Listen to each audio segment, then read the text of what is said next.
Pagi semuanya. Pagi, Pak. Pagi, Pak. Pagi, Pak. Pagi, Pak. Pagi, Pak. Baik, pada pertemuan kuliah hari ini kita bakalan membahas mengenai kesehatan dan keselamatan kerja karyawan. Tapi sebelum itu, Bapak mau nanya, udah ada yang tahu belum apa itu kesehatan dan keselamatan kerja karyawan?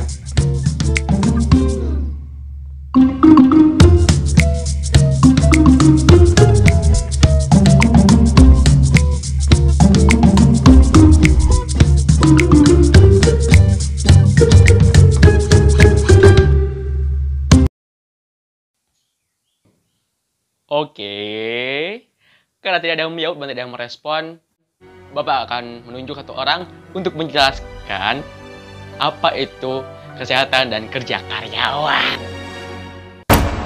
Siapa dia? Muhammad Lutfi.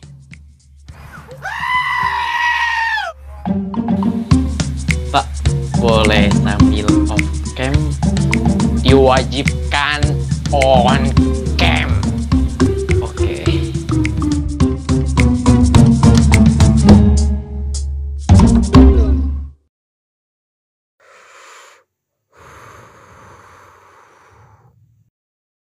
Hai, halo semuanya. Kali ini aku bakal ngebahas mengenai kesehatan dan keamanan kerja karyawan. Berbicara mengenai karyawan, ya, karyawan, K-A-R-Y-A-W-A-N, karyawan. Faktanya, mereka lebih banyak menghabiskan waktunya di tempat kerja dibanding dengan bersama keluarga, di rumah. Dan semua ini akan berdampak sekali bagi kesehatannya dan keselamatannya. Kecelakaan kerja yang menelan korban terjadi di dua daerah di Kota Parepare, Sulawesi Selatan. Seorang buruh bangunan mengalami luka bakar dan tidak sadarkan diri setelah tersengat listrik. Dan lingkungan kerja tidak selamanya baik. Dan ini akan berdampak bagi kehidupan yang sehat.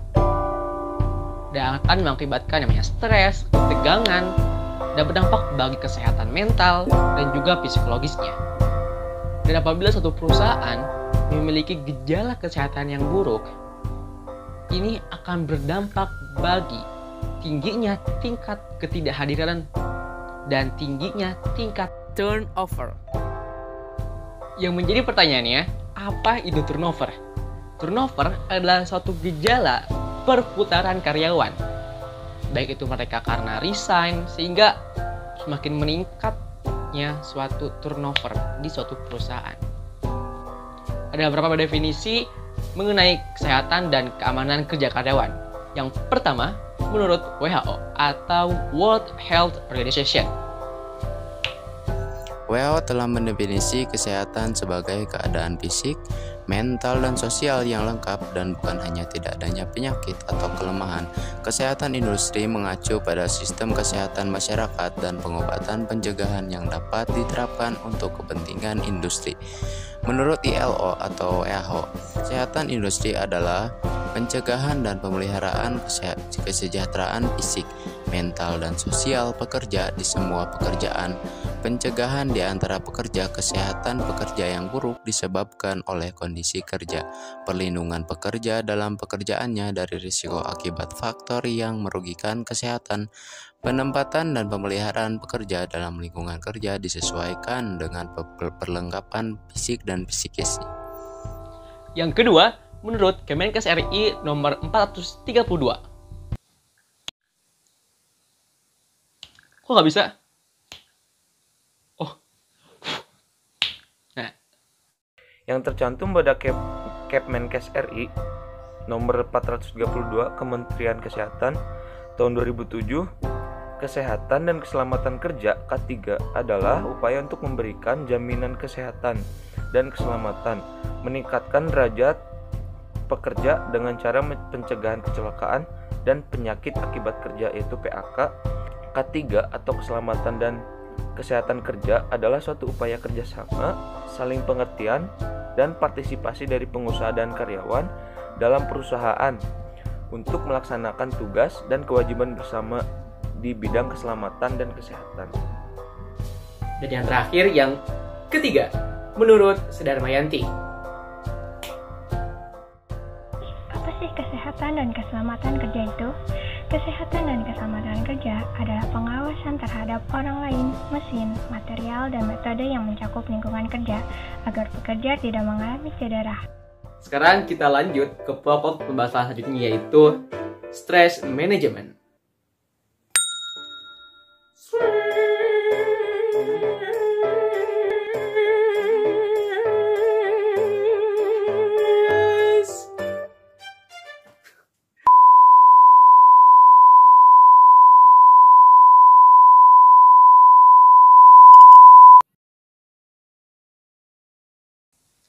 Hai, selanjutnya stress management.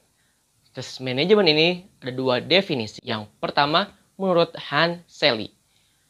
Menurut Hans Selye, menyatakan bahwa stres diartikan sebagai respon tubuh yang tidak spesifik untuk setiap permintaan. Definisi yang kedua, menurut Stephen P. Robbins. Menurut Stephen P. Robbins menyatakan bahwa stres adalah kondisi dinamis di mana seorang dihadapkan pada kesempatan, kendala, atas permintaan terkait dengan apa yang diinginkan, dan yang hasilnya dianggap tidak pasti dan penting. Selanjutnya yaitu sumber stres. Sumber stres dibagi menjadi dua, yaitu sumber organisasi, dan yang kedua yaitu sumber pribadi. Sumber organisasi yang pertama yaitu sifat pekerjaan, yang dimana sifat pekerjaan ini dapat menentukan jenis dan tingkatnya stres yang ditimbulkan. Ada beberapa penelitian yang meneliti bahwa ada tingkatan stres. Yang pertama itu stres tinggi. Contohnya seperti mandor, manajer, inspektur pelayanan, dan lain-lain. Yang kedua yaitu stres tingkat rendah. Contohnya seperti profesor perguruan tinggi, pekerja kerajinan, buruh tani, dan lain-lain. Itu menurut penelitian. Sumber organisasi yang kedua yaitu ambiguitas peran. Ambiguitas peran adalah di mana suatu pekerjaan atau suatu perusahaan itu mereka tidak jelas dalam memberikan definisi pekerjaannya, atau dalam memberikan ekspektasi pekerjaan kepada karyawan itu tidak ada kepastian, sehingga akan mengakibatkan adanya stres dan juga ambiguitas peran. Sumber organisasi yang ketiga yaitu adalah tanggung jawab. Ketika suatu perusahaan atau atasan memberikan tanggung jawab, tolong kamu kerjakan ini, itu membuat kita stres. Boom. Jadi harus tanggung jawab ya.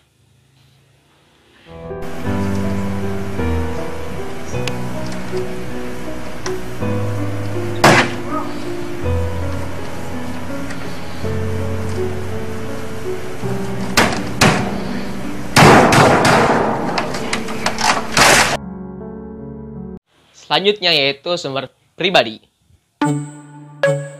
Ada 3 sumber pribadi. Yang pertama yaitu ada sifat pekerjaan, di mana variabel suatu perusahaan atau variabel suatu pekerjaan itu dapat menjadi pemicu suatu stres jika sumber perhatian, sumber kecemasan, dan frustasi bagi individu. Sumber pribadi yang kedua yaitu ada relokasi, di mana relokasi ini suatu perpindahan atau promosi yang mengakibatkan perubahan tempat secara geografis, mengganggu rutinitas kegiatan sehari-hari suatu individu yang menyebabkan stres. Dan yang terakhir, yang ketiga, itu adalah perubahan struktur kehidupan, yang dimana struktur kehidupan dan proses kehidupan memiliki banyak segi seperti faktor sosial, budaya, agama, ras, pendidikan, keluarga, dan lain-lain. Sehingga sering bertambahnya usia seseorang, tanggung jawab yang juga tumbuh, dan akan mengakibatkan stres yang berkembang. Selanjutnya, mengatasi stres. Gimana sih? Mengatasi stres. Lagi. Selanjutnya, mengatasi stres. Yang pertama, secara organisasi. Yang pertama yaitu manajemen preventif. Manajemen preventif dilakukan dengan cara mensurvei dan mewawancara karyawan, sehingga manajer dapat mengidentifikasi potensi penyebab stres yang serius dan mengambil langkah untuk menguranginya. Yang kedua yaitu mempertahankan budaya produktif dengan memelihara lingkungan organisasi positif dan karyawan yang puas dapat menentukan arah yang benar. Yang terakhir yaitu mengontrol lingkungan fisik. Mengurangi stres di lingkungan fisik mengharuskan manajemen melakukan dua cara. Yang pertama yaitu mengurangi kebisingan dan mengontrol suhu menjadi lebih baik. Yang kedua yaitu melindungi karyawan dengan mempersiapkan peralatan keselamatan kerja yang lebih baik. Yang kedua, secara pribadi. Yang pertama, meditasi. Meditasi transendental memberikan relaksasi mental dan fisik. Meditasi dapat mengurangi kecemasan dan meningkatkan prestasi kerja serta memberikan kepuasan kerja. Yang kedua, latihan. Salah satu strategi pengurangan stres yang paling murah dan efektif adalah olahraga seperti jogging, kelas kebugaran, bersepeda, berenang, dan lain-lain. Ini mampu meningkatkan kesehatan mental dan fisik. Yang ketiga, hiburan. Menonton film favorit atau mendengarkan musik dapat melepaskan stres. Yang keempat, menghilangkan penyebab stres. Terkadang seseorang dapat dengan mudah memeriksa penyebab stres, misalnya supervisor yang konfrontatif, staf pendukung yang sulit, tidak ada kemungkinan untuk naik jabatan, dan lain-lain. Jadi kuncinya adalah mengurangi penyebabnya. Yang terakhir, mencari konseling. Stres adalah masalah psikologi yang umum. Konselor dapat menawarkan wawasan yang bermanfaat dan teknik pengurangan stres yang dapat menghilangkan masalah. Nah, itu dia penjelasan mengenai cara atau strategi mengatasi stres secara pribadi ataupun secara organisasi. Oke, selanjutnya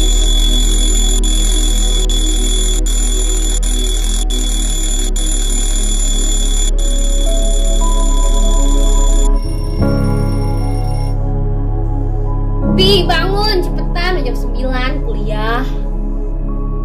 Ya, oke.